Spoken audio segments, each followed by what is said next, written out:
ఆదికాండము 20వ అధ్యాయము. ఈ అధ్యాయంలోని ప్రాముఖ్యమైన విషయాలు మీ దృష్టికి తీసుకొని వస్తాము. అబ్రహాము ఒక ప్రవక్త. అతడు అందరి కొరకు ప్రార్థన చేయవలసిన వాడు. అలాంటి వ్యక్తి కటిక్కిన అబద్ధం చెప్పాడు. అబీమెలెకుతో ఈమె నా చెల్లెలు అన్నాడు. శారా మాత్రం తక్కువ తిన్నదా? ఆమె కూడా ఇతడు నా అన్న అని అబద్ధం చెప్పింది. అంతకు ముందు ఒకసారి ఈజిప్టులో ఇలాగే తన భార్యను చూపి ఈమె నా చెల్లెలు అన్నాడు. మళ్ళీ ఇప్పుడు అదే అబద్ధం చెప్తున్నాడు. ఈ అబద్ధాన్ని గురించి తగిన చర్య తీసుకోకపోతే ఇదే వారిని మరల బలహీనపరుస్తుంది. ఇస్సాకు పుట్టక మునుపు ఈ విషయాన్ని వారు పరిష్కరించుకోవాలి. శ్రోతలు, మీరైనా నేనైనా జీవితంలో తలెత్తిన పాపాన్ని కలుపు మొక్కలాగా వేరి పారేయకపోతే ఆశీర్వాదానందం ఉండదు, పాడైపోతాము. అక్కడి నుండి అబ్రహాము దక్షిణ దేశానికి తరలిపోయి కాదేశుకు షూరుకు మధ్య ప్రదేశంలో నివసించి గెరారులో కొన్నాళ్ళు ఉన్నాడు. అప్పుడు అబ్రాము తన భార్య అయిన శారాను గురించి ఈమె నా చెల్లెలు అని చెప్పాడు గనుక గెరారు రాజైన అబీమెలెకు శారాను పిలిపించి తన ఇంట చేర్చుకున్నాడు. అప్పుడు శారా వయసు 90 ఏండ్లు. అయినా ఆమె అందగత్తె. అంత వయసులో కూడా ఆమె అందం చెక్కు చెదరలేదు అంటే అది అద్భుతమే. వయసు ఆమె అందాన్ని తగ్గించకపోగా హెచ్చించింది. ఏమిటో మరి ఈ రహస్యం. అబ్రహాము దక్షిణానికి తరలి వెళ్తున్నాడు. కాదేశు బర్నియా వరకు వచ్చాడు. కాదేశు బర్నియా వరకు ఈజిప్టు నుండి ఇశ్రాయేలీయులు వచ్చి అక్కడ ఆగిపోతారు. ఈ కథ మీరు త్వరలో వినబోతారు. అబ్రహాము గెరారుకు వెళ్ళాడు. అసలక్కడికి ఇతడు వెళ్లకుండా ఉనింటే బాగుండేది. గెరారుకు వెళ్ళాడు. వెళ్ళటమే కాదు, శారాను గురించి ఒక చిన్న పెద్ద అబద్ధం చెప్పాడు. ఈ పాపం ఒక కలుపు మొక్క. దీనిని వీరు తమ జీవితమనే తోటలో నుండి పీకి పారేయాలి, లేకపోతే ఆశీర్వాదం ఉండదు. అబీమెలెకు శారాను తన అంతఃపురంలోనికి తెచ్చాడు. దేవుడు అబీమెలెకు కలలో కనిపించి అతన్ని హెచ్చరించాడు. ఇదిగో అబీమెలెకు, ఈమె మగనాలు, ఈమెను ముట్టుకోకు, చస్తావు, జాగ్రత్త. అబీమెలెకు తన జన్మను గురించి నాది నీతిగల జనం అని దేవునితో చెప్పుకున్నాడు. తన నిర్దోషత్వాన్ని దేవునితో రుజువు చేసుకున్నాడు. అతడు చేతులతో ఏ దోషము చెయ్యక యథార్థ హృదయంతో ఉన్నాడు. తప్పంతా శారా అబ్రహాములదే. వారు అబద్ధం చెప్పారు. అలా చెప్పకూడదు కదా. అబీమెలెకు దేవునికి విరోధంగా పాపం చేయకుండా దేవుణ్ణి మహిమపరిచాడు. ఎట్టి కీడు శారాకు కలగకుండా దేవుడే కాపాడాడు గనక సరిపోయింది. ఈ సంగతులు తెలుసుకొని అబీమెలెకు పరివారమంతా ఎంతో భయపడ్డారు. అబీమెలెకు అబ్రహామును పిలిచి బాగా చివాట్లు పెట్టాడు. చెయ్యరాని పనులు నా పట్ల చేశావేంటయ్యా భక్తుడా? నేను నీ ఎడల చేసిన కీడేమిటి? నన్నెందుకిలా చిక్కుల్లో పడేశావు? ఎందుకిలా చేశావు అని నిలదీసి అడిగాడు. అబ్రహాము ఇచ్చిన సాక్ష్యం వినండి. అబీమెలెకు రాజా, ఈ స్థలమందు దేవుని భయం ఏమాత్రమూ లేదు. నా భార్య నిమిత్తము నన్ను సంపుతారేమో అని ఇలా చేశాను. అంతేకాదు, ఈమె నా చెల్లెలు అనే మాట నిజం. ఆమె నా తండ్రి కుమార్తె గాని తల్లి కుమార్తె కాదు. ఆమె నాకు భార్య అయ్యింది. చూచారా, అబ్రహాము అల్ప విశ్వాసమిది. ఈ దేశంలో దేవుని భయం లేదు అంటున్నాడు. ఈ రాజుకు ఎంతో దైవభీతి ఉంది. లేకపోతే ఎంతో కీడు జరిగి ఉండేది. అబీమెలెకు దేవుడు తెలుసు. మరి దేవుణ్ణి ఎరిగిన ఈ ప్రవక్త సంగతి ఏమిటి? అబీమెలెకు సౌశీల్యం చూచి అబ్రహాము ఆశ్చర్యపోయాడు. సోదరీ సోదరులారా, అవతలి వ్యక్తులను గురించి తక్కువ అంచనాలు వేయకండి. ప్రజల్లో ఇలాంటి మంచివారు ఎందరో ఉంటారు. వారి ఎదుట మన ప్రవర్తన విషయమై జాగ్రత్త. అబ్రహాము చెప్పింది సగం అబద్ధం. ఈమె వరుసకు నా చెల్లెలవుతుంది, కానీ ఈమె నా భార్య అని ఇప్పుడు ఒప్పుకుంటున్నాడు. సగం అబద్ధం అంటే మొత్తం అబద్ధం కిందికే వస్తుంది. జాగ్రత్త. ఆమె సగం చెల్లెలు, మిగతా సగం భార్యనా? కాదు, ఆమె నా భార్య అనే చెప్పాలి. లేకపోతే అదంతా ఒకే అబద్ధం. ఈ మాత్రం తెలియదా తనకు? అబ్రహాము ఇంకా అంటున్నాడు, దేవుడు నన్ను నా తండ్రి ఇంటిని విడిచి దేశాంతరము పోయేటట్లు చేసినప్పుడు నేను ఆమెను అడిగాను, మనము వెళ్ళే ప్రతి స్థలమందు నేను నీ సహోదరుణ్ణి అని నన్ను గురించి చెప్పు. నీవు నాకు చేయవలసిన ఉపకారము ఇదే. ఏమిటిదంతా? అబ్రహాముకు దేవుని యందు పూర్తి నమ్మకం ఉందా? వెళ్ళిన చోటనల్లా భర్తను పట్టుకొని అన్నా అని చెప్పాలంట. ఆ విధంగా చెప్తే ఎవరు అబ్రహాము జోలికి రారంట. ఇదెక్కడి విశ్వాసం? ఈ సూత్రమే ఒకసారి ఈజిప్టులో ప్రయోగించాడు. ఇప్పుడు గెరారులో మళ్ళీ ప్రయోగిస్తున్నాడు. తమకు కొడుకు వారసుడు కావాలి. దేవునికి ప్రార్థన చేస్తున్నారు. కానీ వీరి అల్ప విశ్వాస సంబంధమైన ఈ అబద్ధం మాటేమిటి? ఇది పరిష్కారం అయ్యే వరకు దేవుడు వారి ప్రార్థనలకు జవాబు ఇయ్యడు. ఈ సమస్యను వారు ఎదుర్కొని దీన్ని తొలగించే వరకు ఇస్సాకు పుట్టడు, వీరికి వారసుడు కలగడు. అంతే. చాలామంది క్రైస్తవ విశ్వాసులు ఉన్నారు. వీరు తమ జీవితంలో పొడసూపిన పాపాలను పసికట్టలేరు, వాటిని తొలగించలేరు.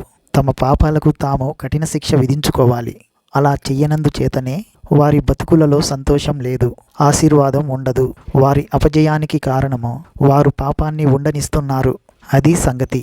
మన సంఘ నాయకులు ఈ పాఠం నేర్చుకుంటే ఎంత మేలు. సంఘాలలో ఉజ్జీవం వచ్చి తీరుతుంది. అందులో ఎట్టి సందేహము లేదు. పాపాన్ని పట్టి తేవాలి, అది యుద్ధ ఖైదీగా మనకు చిక్కాలి. 1 కొరింథీ 11వ అధ్యాయము 28 నుండి 32వ వచనం వరకు ధ్యానించండి. దేవుని వాక్యం ఏమి చెప్తుంది? ప్రతి మనుష్యుడు తనను తాను పరీక్షించుకోవాలి. అలాగు చేసి ఆ రొట్టెను తిని ఆ పాత్రలోనిది తాగాలి. ప్రభువు శరీరమని వివేచించక త్రిని తాగేవాడు తనకు శిక్షావిధి కలగడానికే త్రిని తాగుతున్నాడు. ఇందువలనే మీలో అనేకులు బలహీనులు, రోగులు అయి ఉన్నారు. చాలామంది నిద్రిస్తున్నారు. అయితే మనలను మనమే విమర్శించుకోగలిగితే తీర్పు పొందము. మనము తీర్పు పొందిన ఎడల లోకంతో పాటు శిక్షావిధి కలగకుండా ప్రభువు చేత శిక్షించబడుతున్నాము. సంఘంలో కానీ వ్యక్తిగత విశ్వాసుల జీవితంలో కానీ ఆశీర్వచనాలు వెనకబట్టడం ఎందుకో తెలుసా? జీవితంలో మనకు తెలిసిన పాపం ఏదైనా సరే దాన్ని ఉండనీయకూడదు. ఈ అధ్యాయం మనకు నేర్పే గుణపాఠం ఇదే. సరే, అప్పుడు అబీమెలెకు ఏం చేశాడు? గొర్రెలను, గొడ్లను, దాసీ జనములను రప్పించి అబ్రహాముకు ఇచ్చి అతని భార్య అయిన శారాను అతనికి తిరిగి ఇప్పించాడు. అప్పుడు అబీమెలెకు అన్నాడు, ఇదిగో నా దేశం నీ ఎదుట ఉన్నది, నీకిష్టం వచ్చిన స్థలమందు కాపురముండు. అబీమెలెకు శారాతో అన్నాడు, ఇదిగో నీ అన్న అన్నావే, అనగా నీ భర్తకు నేను 1000 రూపాయలు ఇచ్చాను. ఇది నీ వద్దనున్న వారందరికీ ప్రాయశ్చిత్తముగా ఉండటానికి ఇది నీ పక్షముగా ఇచ్చాను.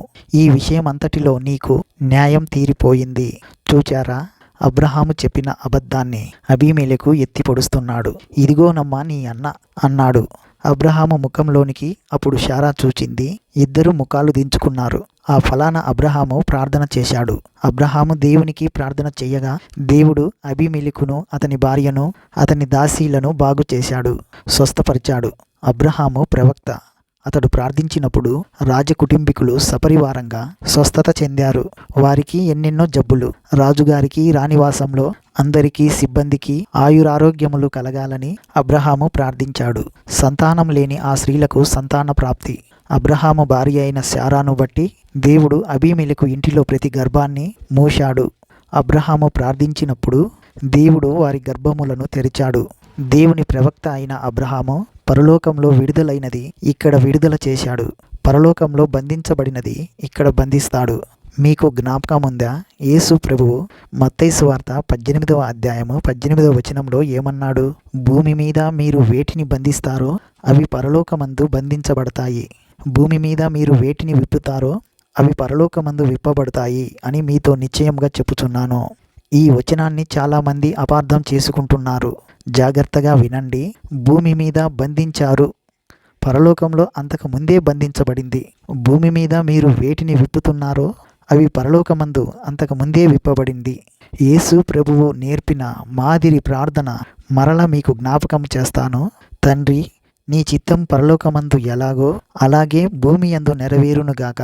అంటే పరలోకమందు దేవుని చిత్తం నెరవేరుతుంది. అక్కడ నెరవేరే దేవుని చిత్తం దేవుని దాసుల ద్వారా, వీరి ప్రార్థనల ద్వారా ఇక్కడ నెరవేరుతుంది. అక్కడ నెరవేరింది ఇక్కడ మనము నెరవేరుస్తాము. ఏలియా ప్రార్థించాడు, వర్షం రాలేదు. మరలా ప్రార్థించాడు, వర్షం వచ్చింది. ఇదంతా పరలోకంలోని దేవుని చిత్తాన్ని దైవ సేవకుడు ప్రార్థన ప్రసరణ వేదనతో ద్వారా నెరవేర్పునకు తెస్తాడు అని అర్థం. గ్రహిస్తున్నాడా? సోదరి సోదరులారా, ఈ విశాల ప్రపంచంలో దేవుని నియమాలు పనిచేస్తాయి. అవి అమలులో ఉన్నాయి. దైవ భక్తికి, దేవుని రాజ్య పౌరసత్వానికి నిబంధనలు, నియమాలు దేవుని వాక్యమందు పొందుపరచబడి ఉన్నాయి. పరలోకానికి ఎన్నో దారులు ఉండవు, ఉన్నది ఒకే దారి. దేవుని వాక్యమే పరలోకానికి మార్గదర్శి.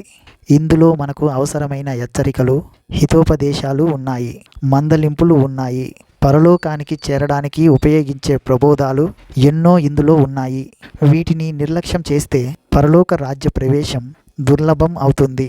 దేవుని వాక్య నియమాలను పాటించకపోతే ఫలితాలు ఎలాగ ఉంటాయో నేను వేరుగా చెప్పనవసరం లేదు. రాయబడిన దేవుని వాక్యం దేవుని నియమాలే. అవి అంతటా అమలులో ఉన్నాయి. అవి పుస్తక రూపంలో నీ చేతిలోకి వచ్చాయి నిజమే, కానీ ఆ నియమాలు మన మనసులలో, గ్రంథులలో, మన నరాలలో, నవనాడులలో పనిచేస్తాయి. వీటిని వ్యతిరేకించకూడదు, నిర్లక్ష్యం చేయకూడదు. అలా చేస్తే మనిషికి అదే అస్వస్థత, జబ్బు, రోగం. దేవుని వాక్యం సలహాలు ఇస్తుంది అంటే ఇస్తుంది. అంతేకాదు వాటిని పాటించకపోతే కలిగే దుష్ఫలితాలు ఎలాంటివో ఆ సంగతి కూడా బైబిల్ చెప్తుంది. దుష్ఫలితాలు రాకుండా ఏం చెయ్యాలో అది కూడా మనకు బైబిల్ నేర్పుతుంది, చూపుతుంది. ఇండ్లు కట్టేటప్పుడు దానికి నియమాలు ఉన్నాయి. ఆ ప్రకారమే కట్టాలి. లేకపోతే కట్టిన ఇల్లు కాస్త కూలిపోతుంది. సోదరీ సోదరులారా, పరిశుద్ధ లేఖన నియమాలను అనుసరించి జీవించండి. బైబిల్లోని చరిత్ర నేర్పే పాఠాలను మన జీవితాలకు అన్వయించుకోవాలి. యేసులాగా ఉండాలి అంటే, ఆయన రాజ్యంలో నీవు ఉండాలి అంటే దేవుని వాక్యం చెప్పినట్లు చేయాలి. వేరే మార్గం లేదు. ఇదే ఆనంద మార్గం, మహిమకు రాచబాట.